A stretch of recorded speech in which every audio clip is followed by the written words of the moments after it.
Evangelho de Marcos, capítulo 9, a partir do versículo de número 2. Se você encontrou, diga assim, amém. Se você não encontrou, não diga nada, porque vai ficar feio você dizer alguma coisa depois de meia hora procurando Marcos. Então fica quietinho, disfarça, olha na Bíblia ali da Silênio, quem já encontrou, né, dá uma pescada assim, ou no máximo você abre em Salmos e fica escutando que o pastor vai ler. Para todo efeito você está em Marcos, quem sabe que é Marcos de Davi, né? Marcos, os filhos de Coré, coisa parecida. Diz assim a palavra do Senhor: 6 dias depois, Jesus tomou consigo a Pedro, a Tiago e a João e os levou a sós em particular a um alto monte e transfigurou-se diante deles. E as suas vestes tornaram-se resplandecentes em extremo brancas como a neve, tais como nenhum lavadeiro sobre a terra as poderia branquear.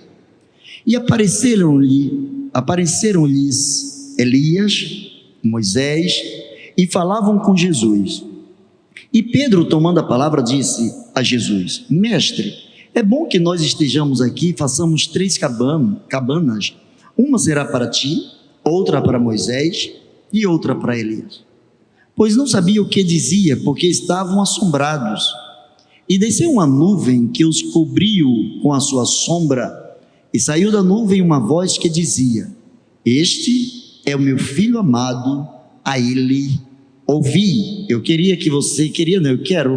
peço que você repita comigo apenas a voz que saiu da nuvem, que diz: Este é o meu filho amado, ou este é o meu filho amado, a ele ouvi. Vamos dizer bem forte isso aí?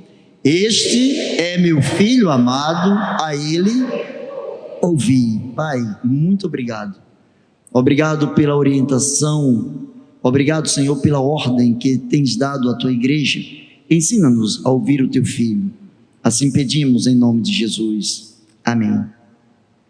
Eu quero pensar com vocês por alguns instantes sobre a igreja de Cristo ouve o Filho de Deus. Quem aqui é a igreja de Cristo? Levante a mão aí. Só quem é. Se você tiver na dúvida, não levanta não, tá? Olha para o irmãozinho que está do seu lado e só dá aquela confirmada. Você é a igreja de Cristo? Pergunta aí para ele, vai lá. Provoca agora na alma, na raiz. Você é a igreja de Cristo? Não é? Quem está sozinho eu pergunto, não, você é a igreja de Cristo? Pastor Marco, você é a igreja de Cristo? Tá, eu vou acreditar porque vocês estão falando. Então se vocês falam, eu também acredito. Mas eu também, assim como vocês, sou a igreja de Cristo. A igreja de Cristo ouve o Filho de Deus. Ora, no mundo existem várias vozes, existem várias orientações.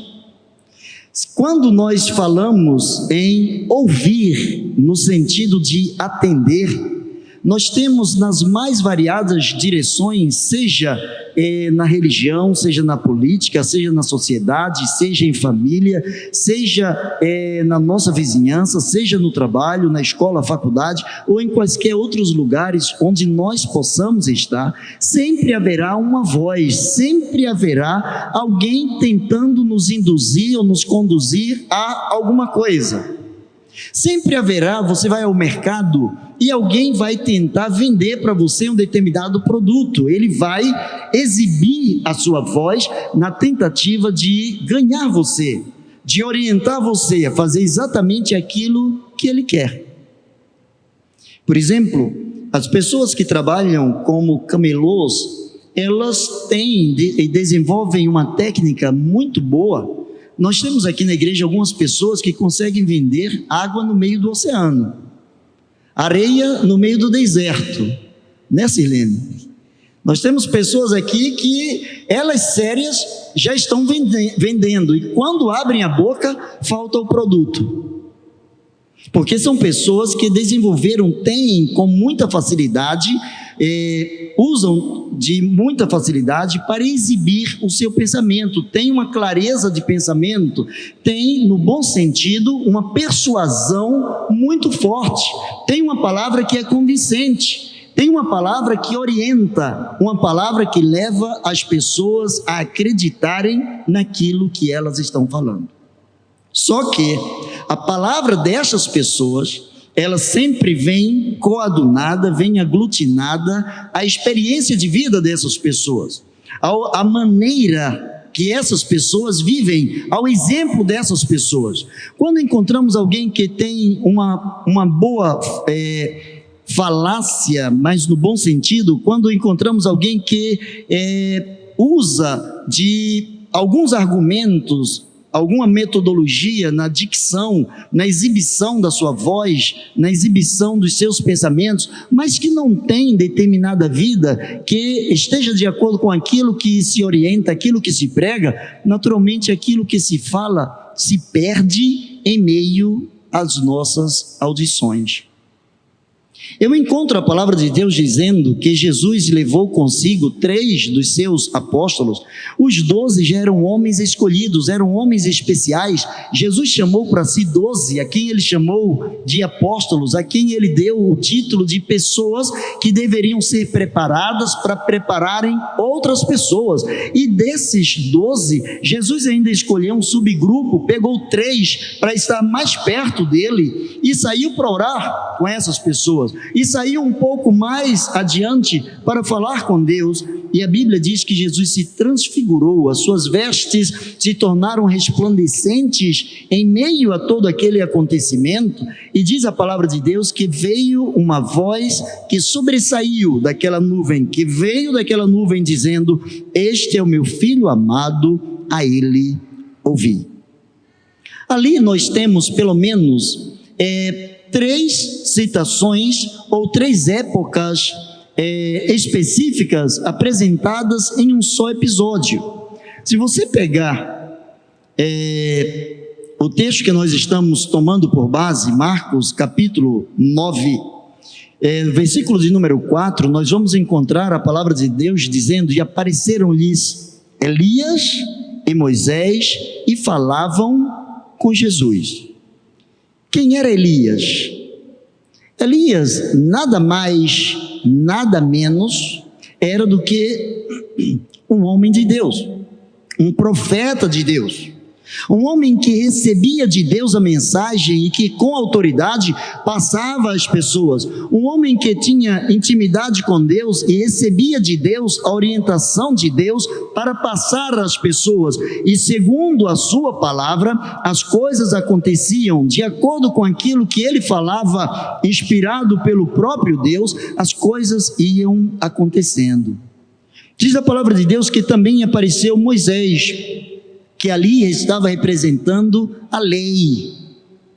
Muitas e muitas pessoas no Antigo Testamento viveram sob a tutela da lei, sob a orientação de Deus, impregnada na lei. Era a lei que regia a vida das pessoas. A misericórdia e a bondade do Senhor sempre existiram. O salmista já havia dito: certamente que a bondade e a misericórdia me seguirão todos os dias da minha vida, lá no Antigo Testamento. Mesmo no Antigo Testamento a misericórdia já existia, a bondade do Senhor já existia, o Senhor nunca mudou, ele sempre continuou sendo quem ele era. Ele mandou o seu filho. Antes do seu filho, ele precedeu a vinda do seu filho com algumas pessoas, e aqui aparecem duas figuras especiais, Elias e Moisés, os profetas representados aqui, a lei representada aqui, mas diz a palavra de Deus que da nuvem sai uma voz que diz: este é o meu filho amado, a ele ouvi. Isso aconteceu, obviamente, no ministério de Jesus. Isso aconteceu no registro que nós chamamos de Novo Testamento. Isso aconteceu depois do nascimento de Jesus, dentro do seu ministério, dentro da sua desenvoltura, dentro daquilo que ele estava fazendo sob a orientação do Pai. E a palavra de Deus apontava para o Filho. Deus não estava ali desprezando a lei nem os profetas, mas Deus estava mostrando exatamente o que há de acontecer com a igreja que olha e escuta a voz do seu Filho. Ali eles estavam vendo um acontecimento que não era comum. A Bíblia não fala de outras repetições deste fato. tanto que Jesus pediu, orientou aos 3 que não falassem com ninguém sobre o que haviam visto, até que ele ressuscitasse dos mortos. Era algo tão surpreendente que Jesus pediu que eles ocultassem, que eles ficassem com aquilo guardado em seus corações, até a hora certa de, como igreja, revelar aos homens que se deve ouvir o Filho de Deus. Nós encontramos a palavra de Deus quando diz: desceu uma nuvem que os cobriu com a sua sombra, e saiu da nuvem uma voz que dizia: este é o meu Filho amado, a ele ouvi.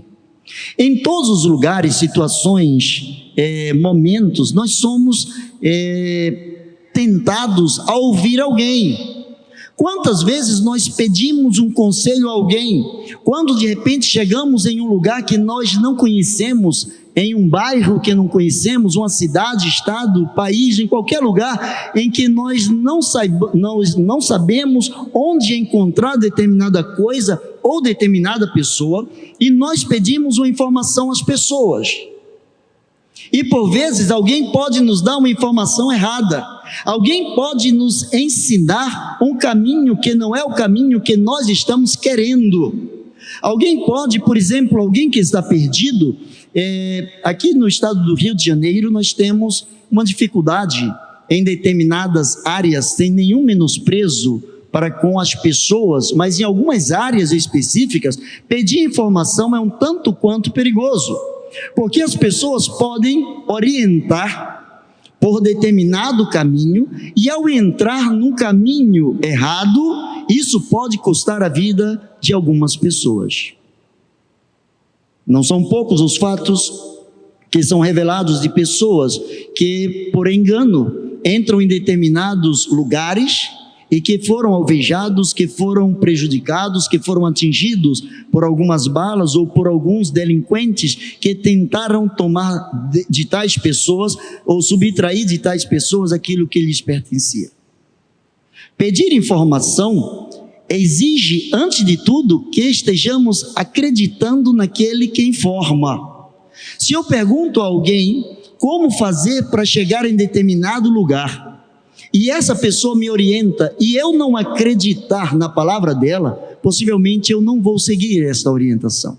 O que é que Deus fez aqui quando transfigurou o seu Filho? A voz do Senhor diz: este é o meu Filho amado, vocês precisam ouvi-lo, vocês precisam parar para prestar atenção a Ele, vocês precisam saber o que Ele tem para falar, vocês precisam ouvir no sentido de obedecer, porque são muitas as vozes que tentam nortear a igreja do Senhor.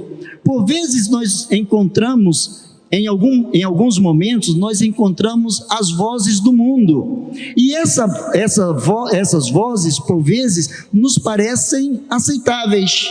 Por exemplo, quando nós somos impelidos pela raiva, quando somos impelidos pelo desânimo, quando somos motivados pelo desconforto de conviver com determinadas coisas, situações e pessoas, quantas vezes ouvimos vozes de pessoas que querem que tomemos determinada posição, e nem sempre aquela posição que nos é oferecida ou indicada tem pacto ou está permeada com a palavra de Deus.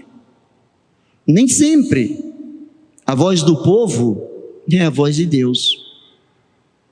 Quando o povo olhou para Barrabás e para Jesus, o povo pediu que crucificasse Jesus e que soltasse Barrabás. Por vezes, nós nos encontramos diante de vozes de desânimo, e parece que a voz de desânimo nos leva a um desconforto, e esse desconforto nos leva a uma zona de uma situação estática. Nós paramos de pensar, paramos de agir, paramos de imaginar, paramos de querer sair, porque não encontramos forças em determinadas situações. Há momentos na vida que só cabem duas pessoas dentro de você e Jesus, e ninguém mais. Existem momentos na vida que ninguém pode te ajudar.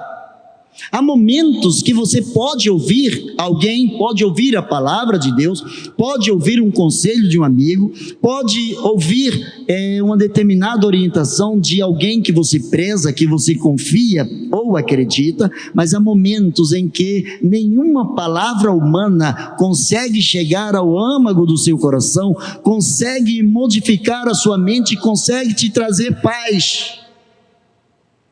Aí a palavra do Senhor diz: este é o meu filho amado, ouçam o meu filho amado. E o filho amado, ele diz assim: no mundo vocês vão ter aflições. Enquanto vocês estiverem no mundo, é aflição. Todo dia vocês vão ter um leão para matar e um amarrado já para o outro dia. Todo dia vai ter um leão, é matar um leão por dia. E não adianta matar dois, porque o de depois de amanhã ele será solto. Todo dia tem um leão.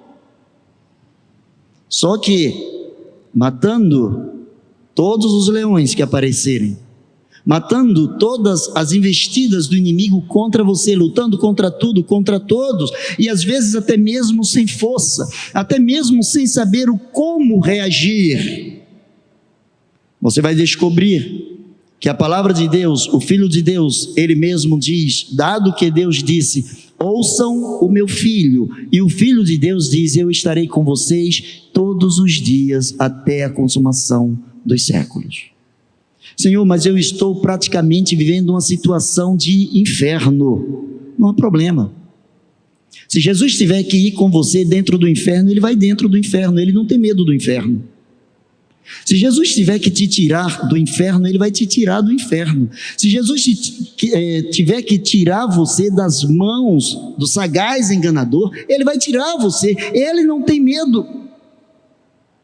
Ele só quer que eu e você possamos ouvi-lo. À medida em que nós o ouvimos, à medida em que nós atentamos para o seu conselho, para a sua palavra, nós crescemos, nós descobrimos que mesmo pessoas pequenas, pessoas por vezes sem força nenhuma, em Cristo somos mais, muito mais do que vencedores.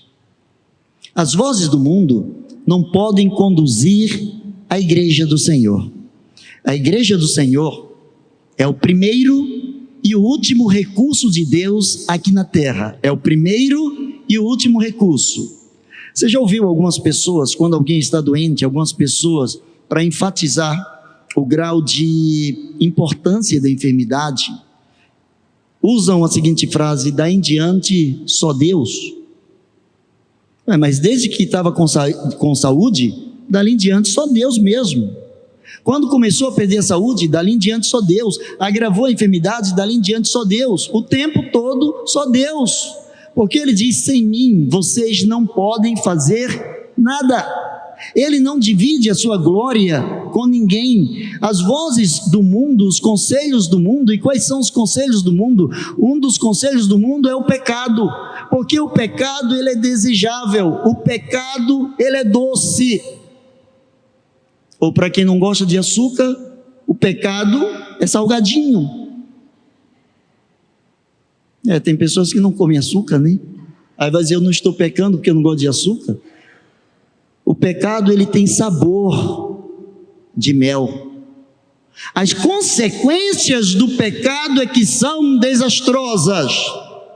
Se o pecado não fosse saboroso, ninguém pecaria. Por exemplo, quando você está cortando cebola, você já viu que cortando cebola, dependendo da sua aproximação com os olhos, você começa a se sentir emocionado, as lágrimas vêm sem que você queira. Você já experimentou, por exemplo, quando você está pegando em sal ou em limão, e de repente deu uma coceira no olho, você se descuidou, tocou o dedo no olho, o que é que acontece? O sal e o limão dizem precisamente: eu estou aqui, e você começa a se sentir incomodado. Se o pecado fosse igual ao sal e o limão aos olhos, ninguém pecaria. Mas as consequências do pecado, e o pecado é uma das vozes do mundo. Satanás usou o pecado como uma forma de afastar o homem de Deus. Adão, o que é que Deus disse? Que você não pode comer do quê? Eu posso comer de tudo, eu tenho direito de tudo, Deus me deu tudo, menos isso aqui. Mas você sabe por que Ele não te deu isso aí? Porque no dia que você comer isso aí, você vai ser igual a Deus. Olha a voz do mundo. Seja igual a Deus. E muitas vezes, de uma forma inconsciente, trazemos o que a ciência vai chamar de síndrome de Deus. Por vezes, nos sentimos um tanto quanto deuses, nos sentimos prepotentes, nos sentimos no desejo de ter a primazia de tudo e de todos. Queremos ser o astro, queremos nos destacar, queremos ser os melhores, queremos ser aqueles que são aplaudidos por todos e por tudo. A palavra do Senhor que veio da nuvem disse: esse é o meu filho amado, a ele ouvi. Jesus chegou certa vez diante dos seus apóstolos, diante dos 12, e diz a palavra de Deus, antes da ceia, para que dali em diante começasse o processo da crucificação, Jesus começou a lavar os pés aos apóstolos. E quando Pedro disse que não aceitaria Jesus lavar os seus pés, Jesus disse: se eu não lavar os seus pés, você não vai ter nenhuma parte comigo. Ou seja, eu quero que você entenda uma coisa, eu estou falando uma coisa para você: no reino de Deus só é grande quem serve. No reino de Deus só é grande quem se humilha debaixo da potente mão de Deus, para que no seu tempo Ele nos exalte. Quando lançamos sobre Ele toda a nossa ansiedade, uma das vozes do mundo é que por vezes nós somos injustiçados. Ora, como nós somos coitadinhos, fazemos tudo certo, procuramos ser honestos, procuramos fazer todas as coisas de acordo com a lei de Deus e a lei dos homens, e parece que as coisas erradas só acontecem com as pessoas honestas. Claro que sim, que as pessoas desonestas, aquele tipo de vida já faz parte do seu dia a dia, elas já não percebem mais, elas já não têm mais a nitidez, já não separam mais o joio do trigo, já não sabem o que é certo nem o que é errado.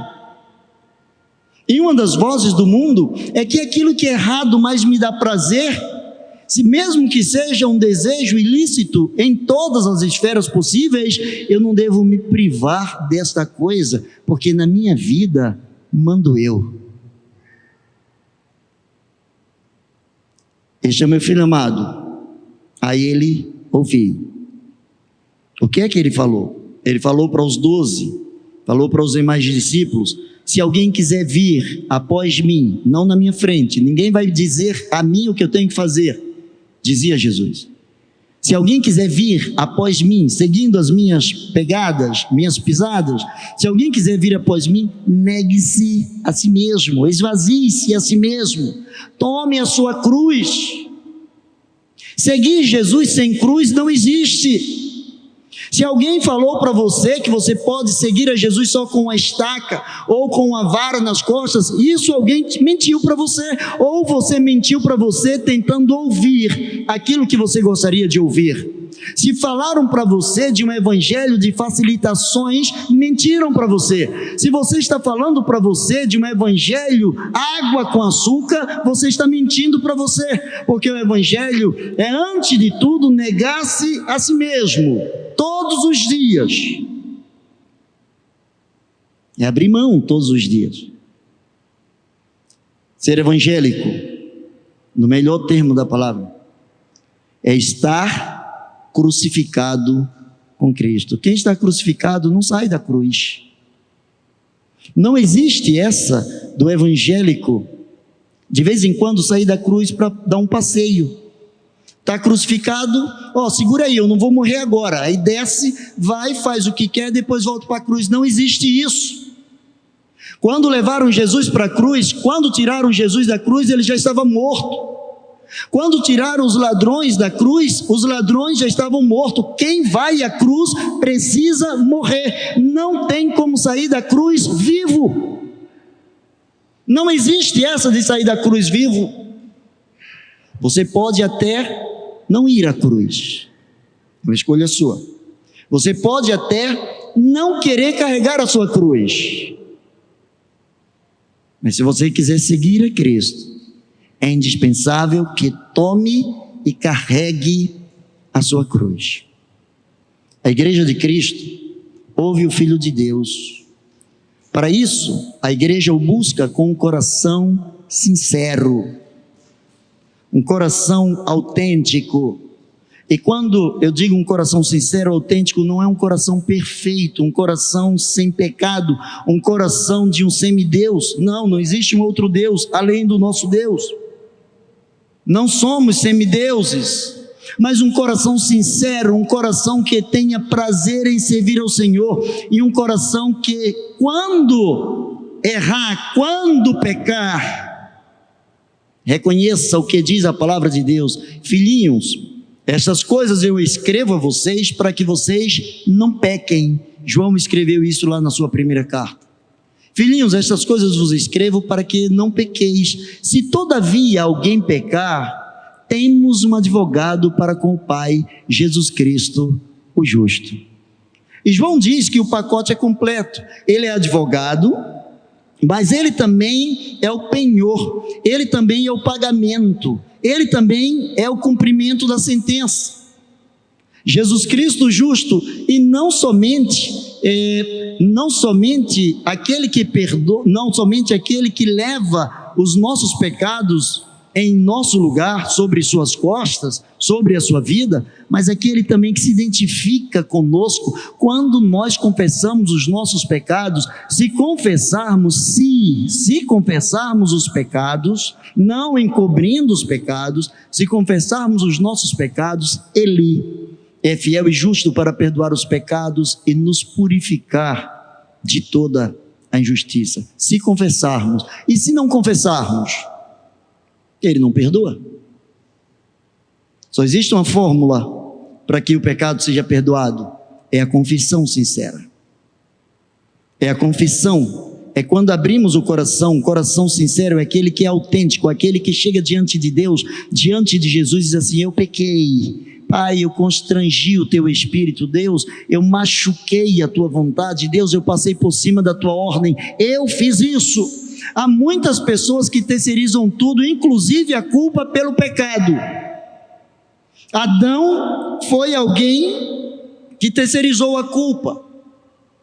Ele terceirizou dizendo que foi a mulher que o induziu, a mulher terceirizou dizendo que foi a serpente que induziu, e só faltou a serpente dizer para Deus: quem mandou você me fazer? Eu não pedi para nascer.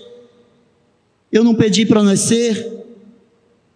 É do ser humano terceirizar a culpa. Um coração sincero, ele não terceiriza a culpa, mas ele se quebranta diante do Senhor, ele assume diante do Senhor, porque ele sabe que diante dos olhos do Senhor existe algo chamado de graça. Graças a Deus estamos no tempo da graça. Graças a Deus que a voz diz: esse é o meu filho, a ele ouvi. A sua igreja tem prazer em ouvir a palavra de Deus. Vai aqui uma dica: como saber como eu estou espiritualmente? Como saber em que nível eu me encontro no tangente à minha espiritualidade? Quando a palavra de Deus, quando eu leio a palavra de Deus, e a palavra de Deus começa a fazer efeito na minha vida, quando a palavra de Deus começa a esclarecer os meus erros, começa a me incentivar naquilo em que eu sou bom, começa a me desincentivar naquilo em que eu estou errando, eu estou absorvendo a palavra de Deus, eu estou ouvindo a voz do Senhor Jesus. Mas quando eu leio a palavra de Deus e a palavra de Deus não diz nada para mim, alguma coisa está errada, ou muita coisa está errada na minha vida. É como se porventura você botasse uma música para tocar em um outro idioma que você não sabe, e você está ouvindo a melodia, mas você não entende o que se canta. A palavra de Deus por si só, ela fala. A palavra de Deus, ela é o poder de Deus. A palavra de Deus é a revelação de Deus. mas se eu não tiver a capacidade de ter o Espírito de Deus como intérprete ao meu coração, se eu não tiver sensibilidade para conversar com o Filho de Deus, se eu não tiver simplicidade de abrir o meu coração, me derramar diante do Senhor, como que eu posso ouvi-lo no sentido de entendê-lo? São muitas vozes. Quem já foi aqui em algum outro país, já se deparou, por exemplo, em um aeroporto, em que muitas pessoas estão falando vários idiomas. E naturalmente você ouve muitas vozes, mas poucas vozes são inteligíveis. E é interessante que no meio de uma multidão, no meio de muitas pessoas de várias nacionalidades, se você está, por exemplo, numa fila do aeroporto e alguém desconhecido fala em português, o seu ouvido naquele momento entende o que foi falado. Em meio às multidões, você não conhece a pessoa falou em português, você entende exatamente o que ela está falando. É exatamente isso que Deus quer que nós estejamos fazendo, ouvir a voz de Jesus, mesmo em meio a tantos outros idiomas, dialetos e ideuletos que nós não conhecemos ou não sabemos os seus significados. A igreja ouve o Filho de Deus porque ela vê a revelação do Filho de Deus. Foi o que aconteceu com Pedro, João e Tiago. Eles viram. Jesus disse: olha, vocês vão guardar esse segredo. Vai ser algo que eu estou dando a vocês como presente. Vocês viram? Eu dei para vocês uma amostra grátis do que vai ser a eternidade. Em Apocalipse, a Bíblia diz que há uma multidão que tem as suas vestes alvejadas. E alguém pergunta: quem são esses de vestes resplandecentes? Quem são esses de vestes brancas?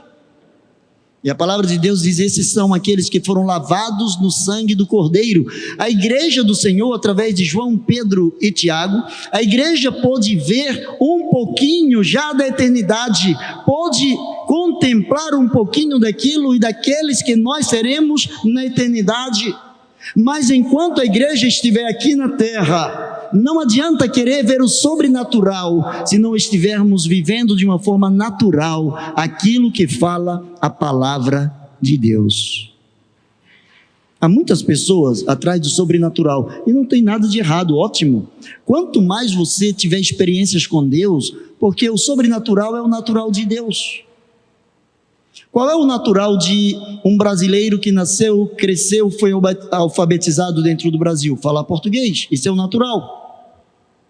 Isso é o natural. Qual é o natural de Deus? O tempo todo mostrar o seu poder, a sua divindade. Esse é o natural de Deus. Se Ele não mostra mais, é porque nós entendemos muito pouco acerca daquilo que se nos apresenta.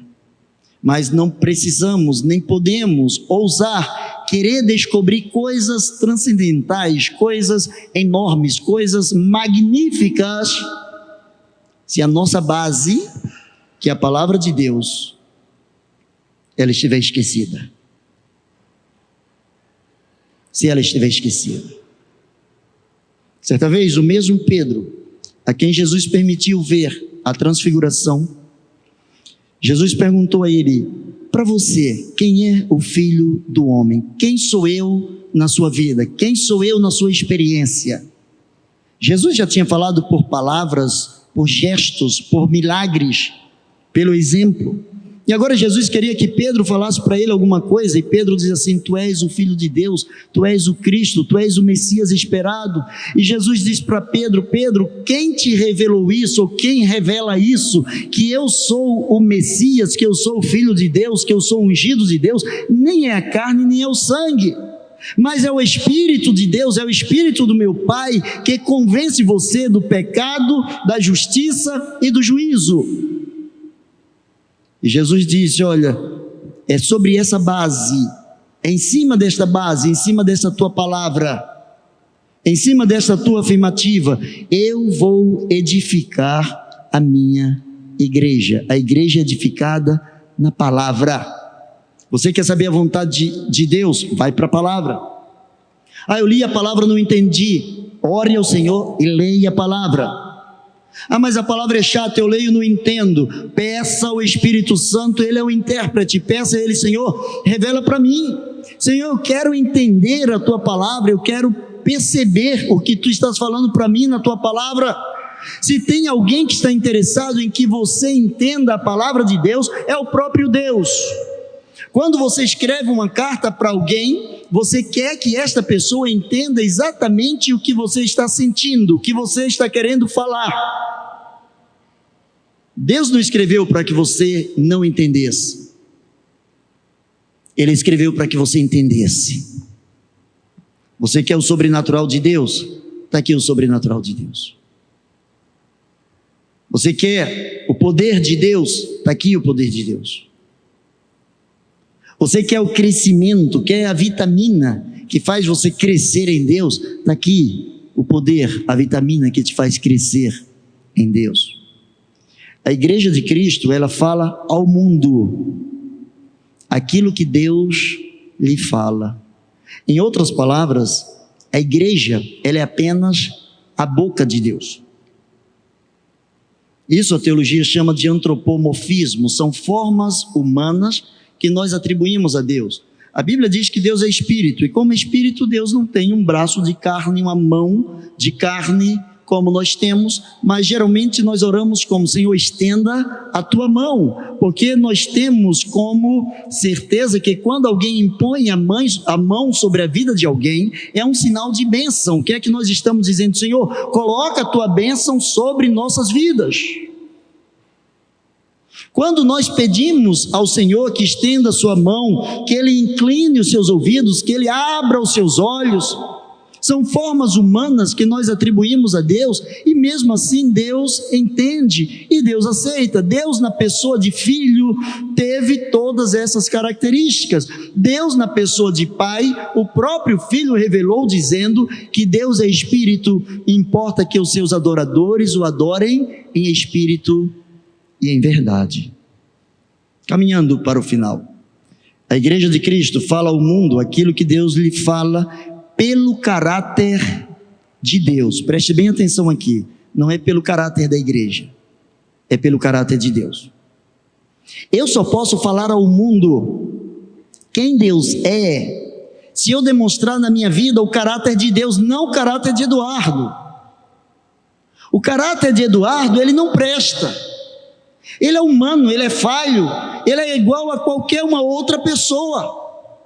Eu costumo dizer: tire o Espírito Santo do crente e ele se torna tão ímpio quanto qualquer outra pessoa. Não existe nenhuma diferença, a não ser a presença do Espírito na vida, o caráter de Deus formado em nossas vidas. Ele diz: sede santos, porque eu sou santo.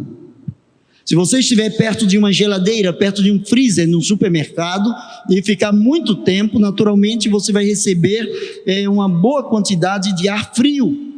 Aqui dentro você recebe uma boa quantidade de ar frio.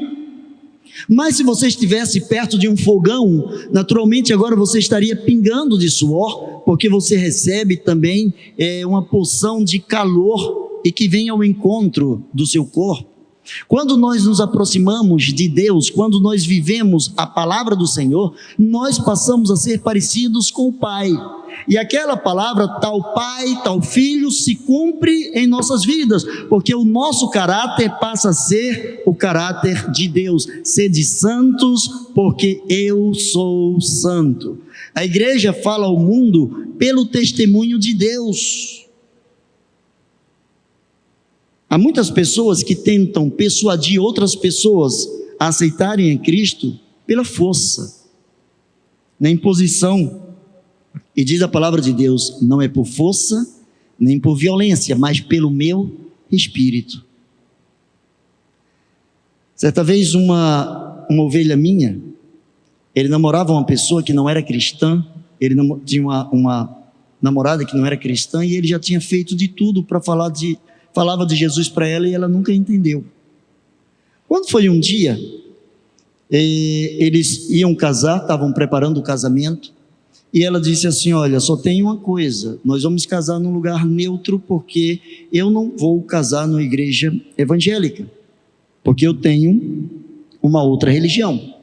E ele disse: não há problema, a gente casa em qualquer lugar, mas eu não vou também casar no lugar onde você frequenta, não é porque eu não queira, mas é porque eu não posso ofender o meu Deus. E a noiva olhou para ele e disse assim: ofender a Deus porque vai casar comigo? Que história é essa? E ele disse: porque no lugar em que você está frequentando, se eu entrar naquele lugar para receber a bênção do Senhor, em meio a um mundo de imagens, de idolatria, na realidade eu vou me sentir parte daquele lugar, e o Deus que eu adoro, ele não pode ser representado por nada nem por ninguém, até porque se alguém pudesse representar o Deus que eu adoro, esse alguém seria o próprio homem que foi feito à sua imagem e semelhança, mas este homem pecou, este homem perdeu a imagem e semelhança desse Deus, então eu não posso estar diante de outros deuses para não machucar o meu Deus. Aquela noiva olhou para ele e disse assim: pode marcar. Ele disse: o casamento não, pode marcar o meu batismo. A partir de agora eu entendi porque é que você não se inclina diante de imagens de escultura. Ele não precisou forçar a barra. Tem pessoas que chegam a brigar com seus familiares, com seus amigos, por conta de religião. Religião, bota uma coisa na sua cabeça: religião é igual a escola. Religião é escola. O que é que você está fazendo aqui agora? Aprendendo. Se você vai praticar ou não lá fora, o problema é do aluno, concorda comigo? Você vai fazer uma prova, se você não se prepara para a prova, o problema não é do professor, o problema é seu que não estudou. Religião no sentido de comunidade são escolas, mas a matéria e o professor é que faz toda a diferença. A matéria e o professor, independente de denominação. Deus é espírito, e importa que os que o adoram, o adorem em espírito e em verdade. A igreja de Cristo fala ao mundo pela confiança que ela tem no seu Deus. Você tem falado para as pessoas que Jesus vai voltar? Ou você já nem mais acredita nisso? Já se passaram 2000 anos que a igreja diz que Jesus vai voltar, Jesus vai voltar, Jesus vai voltar, e até agora Jesus não voltou. Você tem falado para as pessoas: olha, Jesus vai voltar, talvez com medo de se passar por ridículo. Quando que Jesus vai voltar? Quem disse a você que eu preciso ou eu tenho autoridade para saber o dia que Jesus vai voltar? Ele disse: daquele dia nem o Filho nem os anjos, mas somente o Pai. Mas à medida em que a palavra de Deus diz: esse é meu filho, ouvi o meu filho, escutem o meu filho diz: eis que eu venho sobre as nuvens. Ele diz: eu voltarei para buscar vocês, eu vou preparar lugar para vocês, eu voltarei para que onde eu estiver, vocês estejam também. Então é um papel meu aprender essa lição: Jesus vai voltar, não importa, Jesus vai voltar. Talvez você esteja pensando como algumas pessoas, até céticas: mas pastor, a Bíblia diz que Jesus só vai voltar depois que todo ser humano ouvir a palavra. É isso mesmo? É. Depois que todo mundo ouvir a palavra de Deus, quem estiver vivo ouvir a palavra de Deus, Jesus volta. Os sinais estão aí: rumores de guerra, pestes, terremotos. Bem, não saiu do Covid, já chegou mais 2 cepas, e daqui a pouco mais 3 cepas, e a gente só vai tomando cepadas, e cada dia mais a ciência descobre, as pessoas estudam, descobrem: olha, nós temos como combater esse vírus, nós temos como combater aquela bactéria, nós temos como combater essa doença, e surgem milhares e milhares de outras doenças. Esse é meu filho. Aí ele ouviu, o que foi que ele disse? Ele disse: olha, ouvireis de guerras, rumores de guerras, pestes, terremoto. Vocês não devem ficar preocupados quanto a isso, porque o Filho do Homem virá. Ele diz: vocês precisam pedir ao Pai que a vossa fuga não se dê em momentos em que vocês estejam para lá de enrolados. Ele prefigurou isso como dizendo que a vossa fuga não se dê num dia de sábado, já que o dia de sábado só era permitido andar no máximo 1 quilômetro. Jesus estava querendo dizer o seguinte: se você estiver muito enrolado com muitas coisas, com muitas vozes do mundo, você vai se enrolar todo, e Jesus volta e você simplesmente vai ficar. A coisa é séria. Mas pastor, dizem os estudiosos, dentro das religiões, que a janela chamada 10:40 é uma janela difícil das pessoas ouvirem a palavra de Deus. Ótimo, claro. Tem um evento que está acontecendo agora no Oriente, um evento que está acontecendo agora na Ásia. Qual é o evento mundial que está acontecendo? Copa do Mundo. Copa do Mundo. O mundo inteiro, por aqui, o mundo inteiro pode saber em tempo recorde tudo o que está acontecendo em Doha ou em quaisquer lugares do mundo. Da mesma maneira que as notícias correm por aqui, haverá com certeza, a Bíblia diz que a palavra da cruz é loucura para os que perecem. Então nós somos, para os que perecem, nós somos malucos. E graças a Deus por esses malucos. E haverá um dia que um maluco, em meio ao nosso povo, há de apertar um botão. E ao apertar esse botão, do lado de lá, onde a palavra de Deus nunca chegou, de modo audível, alguém vai ouvir a palavra de Deus. E a palavra de Deus diz que depois que todos ouvirem, Jesus voltará. Ou você acha que a tecnologia é coisa do diabo? O diabo não é tão inteligente para tanto não, gente. Tira, ele é muito menos. A única tecnologia que ele descobriu é 100% patenteada, é dele, 100% dele, é o pecado. É o pecado. A tecnologia é fruto do conhecimento. O conhecimento foi dado por Deus, a inteligência foi dada por Deus. Deus não botou a tecnologia. Se muitos usam a tecnologia de uma forma errada, já não é um problema de Deus. O problema não é o que o professor ensina, é o que o aluno faz com aquilo que ele aprende. É diferente. A tecnologia é bênção de Deus para abençoar a humanidade, para abençoar as vidas, para abençoar a mim e a você, para que a igreja fale ao mundo: o nosso Deus, o nosso Cristo, o nosso Senhor, Ele está voltando. Você acredite ou não, Ele está voltando. Ele está voltando. Alguns não esperarão a vinda dele, porque partirão antes. O apóstolo Paulo também acreditava e gostaria de esperar a volta de Cristo. Tanto que ele chega a dizer: olha, ficar com Cristo é infinitamente melhor, mas eu prefiro ficar, se depender de mim, eu prefiro ficar um pouquinho mais por conta de vocês, para ensinar um pouquinho mais a vocês. Ótimo, mas Deus não deu a Paulo o direito de esperar a volta de Cristo. Eis que vem sobre as nuvens e todo olho verá. Eu verei o meu Cristo. Se Ele não me levar antes da vinda dEle, eu verei a vinda dEle. Seja eu precedido antes da vinda dEle, ou seja eu contemplado com a vinda dEle, independente da minha vontade, Jesus está voltando. Um dia desse foi Natal. Se você não tiver cuidado, não dá tempo nem trocar sua roupa para o culto de Natal. Vai em casa rapidinho, troca de roupa se você quer uma roupa nova em Natal. Já é Natal, você já percebeu? Parece que os dias estão velozes, parece que o tempo já não temos mais controle sobre ele. É um dos sinais bíblicos. Nós teríamos a percepção de que o dia sempre vai ter 24 horas. Mas parece que tem 12. A gente acorda mais cedo para o dia ficar mais comprido, e quando chega no final do dia a gente fez menos do que no dia de ontem, que a gente não utilizou as 2 horas extras que a gente acordou hoje mais cedo para fazer.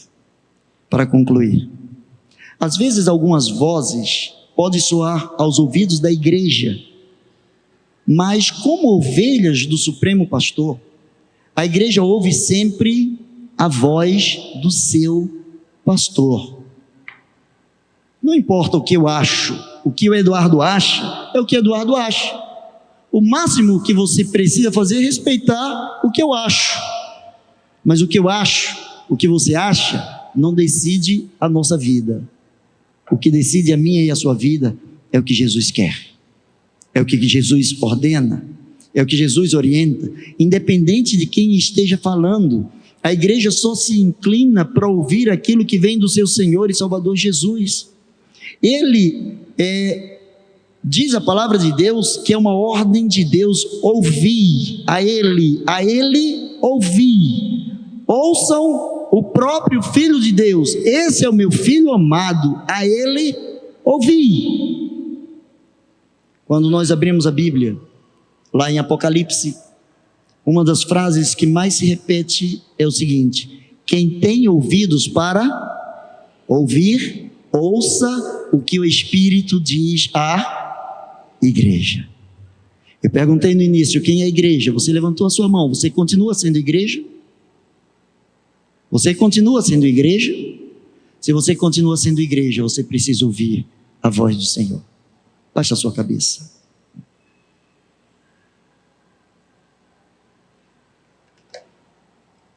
Você precisa ouvir a voz do Senhor. E ouvir significa estar disposto a praticar o que Ele manda. Você que está em casa, você precisa ouvir a voz do Senhor, obedecer a voz do Senhor.